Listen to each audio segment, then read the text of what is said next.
अस्सलाम वालेकुम स्टूडेंट्स, कैसे हैं आप सब। टैक्सेशन मैनेजमेंट का हमने जो फर्स्ट जो उसका टॉपिक था वो आपने कवर किया था, जिसमें क्या हिस्ट्री पूछी गई थी, जो कि टैक्सेशन सिस्टम है पाकिस्तान का, और वो कहाँ से स्टार्ट हुआ था, और अब जो है करंटली कौन सा इनकम टैक्स ऑर्डिनेंस जो है वो प्रिवेल कर रहा है पूरे पाकिस्तान में। तो हमने हिस्ट्री पढ़ी थी। इसके बाद हम कुछ डेफिनेशंस और कुछ टर्मिनोलॉजीज़ पढ़ने जा रहे हैं इनकम टैक्स ऑर्डिनेंस की। और ये डेफिनेशंस या टर्मिनोलॉजीज़ पढ़ाने का पर्पस ये है कि जब भी आप न्यूमेरिकल सॉल्व करने जाएंगी इसका, इनकम टैक्स ऑर्डिनेंस के क्वेश्चंस का या इनकम टैक्स का क्वेश्चन आप कैलकुलेट करने के लिए जाएंगी, तो उसमें ऐसी टर्मिनोलॉजीज़ बाहर बार बार आएंगी।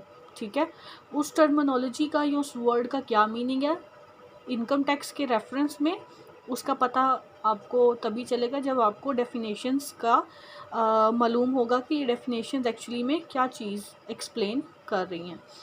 तो क्योंकि इनकम टैक्स ऑर्डिनेंस की डेफिनेशंस हैं और ये डेफिनेशंस जो हैं वो इनकम टैक्स के पॉइंट ऑफ व्यू से हर जो है टर्मिनोलॉजी को और हेडिंग को एक्सप्लेन किया गया है। अब ये जितनी भी डेफिनेशंस हैं ये इनकम टैक्स ऑर्डिनेंस से ली गई हैं, तो इसके साथ उन्होंने प्रॉपरली बताया हुआ है कि ये जो डेफिनेशन है ये कौन से सेक्शन से ली गई है। तो सबसे पहले डेफिनेशन है क्यूमुलेटेड प्रॉफिट्स की, जिसमें वो कहता है कि सेक्शन 2 और सब सेक्शन 1, इसको हम सेक्शन 2 और सब सेक्शन 1 पढ़ेंगे।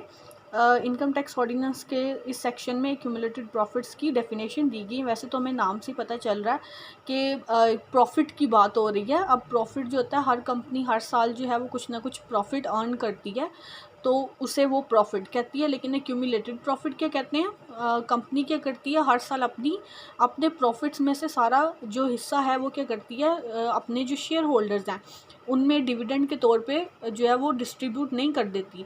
वो क्या करती है, उस प्रॉफिट का कुछ हिस्सा अपने पास रिज़र्व के तौर पे रख लेती है कि कल को किसी अनसर्टन कंडीशन में या इमरजेंसी की कंडीशन में उनको वो रिज़र्व या वो जो प्रॉफिट है वो इस्तेमाल करना पड़ सकता है। तो वो जो रिज़र्व रख लेती है उसको भी एक्यूमुलेटेड प्रॉफिट कहते हैं। ये वो प्रॉफिट होता है जो कि पिछले सालों से जो है वो जमा किया जा रहा होता है कंपनी की तरफ से, सिर्फ इसलिए कि वो एक रिज़र्व बच जाए और वो किसी अनसर्टन कंडीशन में कंपनी के काम आ सके। तो इसकी डेफिनेशन आपने कोशिश करनी है कि इन डेफिनेशंस को एज इट इज़ करने की। आपको इनका कॉन्सेप्ट जो है वो समझा दिया जाएगा। ठीक है, कहता है कि कोई भी रिज़र्व जो कि कंपनी ने रख लिया है अपने प्रॉफिट्स में से, वो क्या होगा, वो भी एक्यूमुलेटेड फंड होगा। पहला पॉइंट ये आ गया। दूसरा कहता है सारा वो प्रॉफिट, ठीक है, जो किसी भी शेप में हो, बेशक उसे कैपिटलाइज किया हो या ना किया हो, बेशक उसको डिस्ट्रीब्यूट किया या नहीं किया, वो सारा कंपनी के एक्यूमुलेटेड प्रॉफिट्स में शामिल होता है। इसका मतलब कंपनी जितना भी प्रॉफिट कमाती है पूरे साल में, उस प्रॉफिट का जो हिस्सा वो शेयर होल्डर्स को दे देती है, और उस प्रॉफिट का वो हिस्सा जो कंपनी अपने पास रिजर्व के तौर पे रख लेती है। ठीक है, कहता है वो सारा प्रॉफिट जो किसी भी शेप में है कंपनी के पास, वो क्या होगा, उसका प्रॉफिट होगा। तो इसका मतलब एक्यूमुलेटेड प्रॉफिट की डेफिनेशन में ये दूसरा पॉइंट भी शामिल किया जाएगा। थर्ड में कहता है जब कंपनी लिक्विडेट हो रही हो, लिक्विडेशन का मतलब है जब कंपनी वाइंड अप हो रही हो, कंपनी को ख़त्म किया जा रहा हो, तो जब कंपनी के प्रोसीजर को ख़त्म किया जा रहा होता है या कंपनी को ख़त्म किया जा रहा होता है, तो कंपनी क्या करती है कि जितना भी प्रॉफिट होता है उसकी, कंपनी का जितना भी प्रॉफिट होता है उसकी लास्ट डेट तक, जब तक कंपनी ख़त्म हो रही होती है, तो वो सारा प्रॉफिट भी कंपनी के प्रॉफिट में शामिल किया जाता है। तो इनकम टैक्स ऑर्डिनेंस में प्रॉफिट रिज़र्व जो है वो भी प्रॉफिट है। कंपनी का जो करंट प्रॉफिट हर साल का है वो भी एक्यूमुलेटेड प्रॉफिट में शामिल किया जाएगा। और कंपनी जब बंद हो रही होगी और तब जो कंपनी का प्रॉफिट होगा, कंपनी के बंद होते वक्त जो कंपनी का प्रॉफिट पड़ा होगा, वो भी एक्यूमुलेटेड प्रॉफिट में ऐड किया जाएगा। आपने इसकी ये पॉइंट्स तो करने हैं, साथ ही आपने जब इसका आपको ये टर्म पेपर में आए तो आपने उसकी एक्सप्लेनेशन भी साथ लिखनी है, जैसे कि यहाँ पे लिखी गई है। एक्सप्लेनेशन में आप अपने वर्ड्स को चेंज कर सकते हैं, लेकिन जो पॉइंट्स दिए हैं बुलेट्स में 1, 2 और 3, उसमें आपने कोशिश करनी है एज इट इज़ इस डेफिनेशन को याद करने की। जी, एक्सप्लेनेशन में आप थोड़ी बहुत चेंजेस कर सकते हैं अपने वर्डिंग की।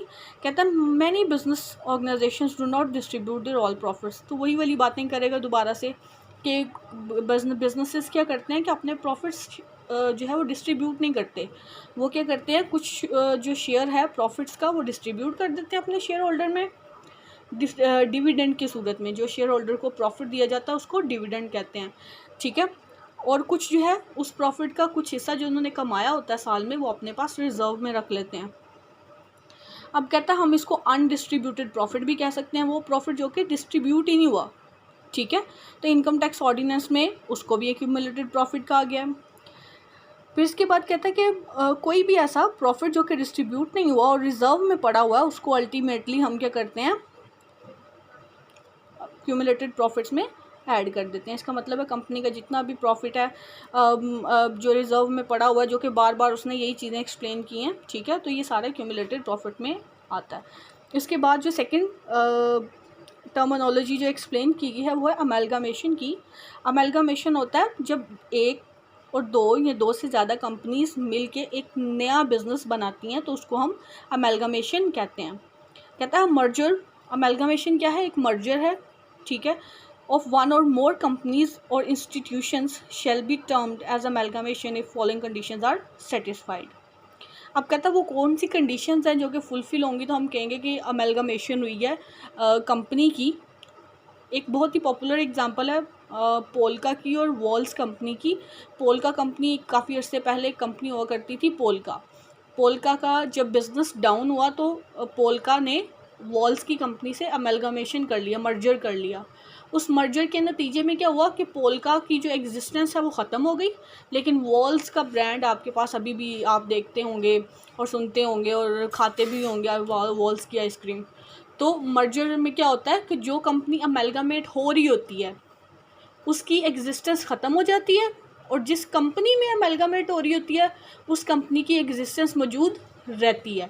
जैसे पोल्का वॉल्स के साथ मर्जर कर लिया, अमेलगामेट हो गई, तो जो पोल्का की आइसक्रीम का ब्रांड था उसका जो एग्जिस्टेंस थी वो ख़त्म हो गई और वॉल्स की कंपनी की एग्जिस्टेंस बरकरार रही।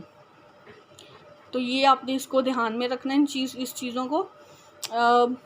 फिर कहता है कि मर्जर जो होता है वो बैंकिंग कंपनीज, मतलब जैसे डिफरेंट बैंक्स हैं वो भी दो या दो से ज़्यादा बैंक मिलके मर्जर कर सकते हैं आपस में मिलके।